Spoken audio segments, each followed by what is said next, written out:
भारतमाला परियोजना के तहत प्रस्तावित नए एक्सप्रेसवे के अलाइनमेंट को लेकर रोहतास के ग्रामीणों का आक्रोश बढ़ता जा रहा है।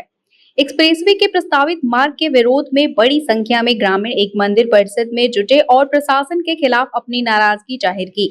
ग्रामीणों का आरोप है कि नए अलाइनमेंट को सीधा रखने के बजाय टेढ़ा मेढ़ा बनाया गया है, जिसकी वजह से वर्षों से बसे गांव और सैकड़ों गरीब परिवारों के आसियाने उजड़ने की स्थिति में है।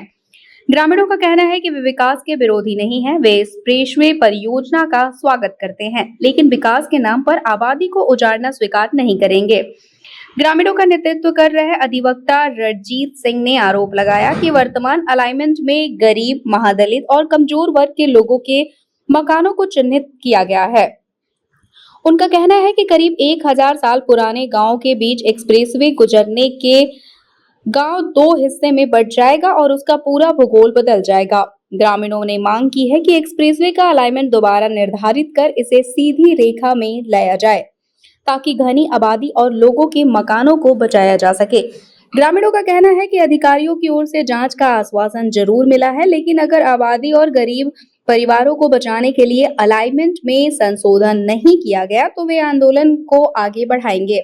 साथ ही ग्रामीणों ने साफ चेतावनी भी दी है कि जरूरत पड़ी तो लोकतंत्र के चौथे स्तंभ यानी कि मीडिया के साथ साथ न्यायपालिका की शरण भी ली जाएगी। जी, आज आप लोग पूरा गांव के लोग एकजुट हुए हैं, क्या कुछ मुख्य बातें हैं?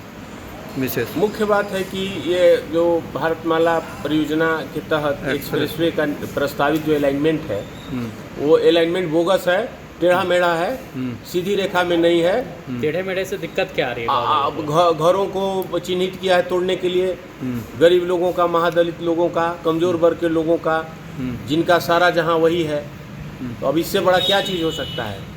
कोई भी विकास के लिए हो, विनाश के लिए नहीं हो। हम लोग भी विकास के पक्षधर हैं, लेकिन ऐसा विकास नहीं चाहिए। तो क्या मांगे क्या है आप? हमारा मांग है कि अलाइनमेंट को करेक्ट करो, सीधी रेखा में ले जाओ और आबादी का बचाने का हर संभव प्रयास करो।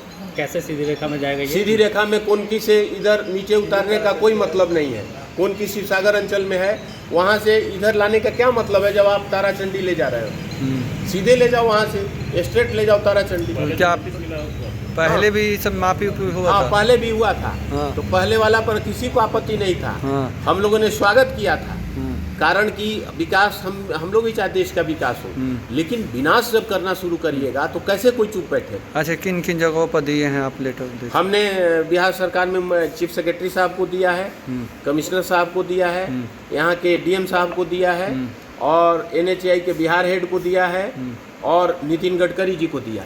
अच्छा, दिल्ली में। क्या कुछ उन लोगों से आश्वासन मिला? उन सब लोगों ने कहा कि हम जांच करा रहे हैं, हम दिखवा रहे हैं, तो हम उसी का प्रतीक्षा कर रहे हैं। उसके बाद अगर नहीं हुआ तो जो एक जो सक्षम स्तंभ है, जैसे आप लोग पत्रकारिता लोकतंत्र का स्तंभ है, उसे न्यायपालिका भी है, फिर न्यायपालिका के शरण में जाएंगे।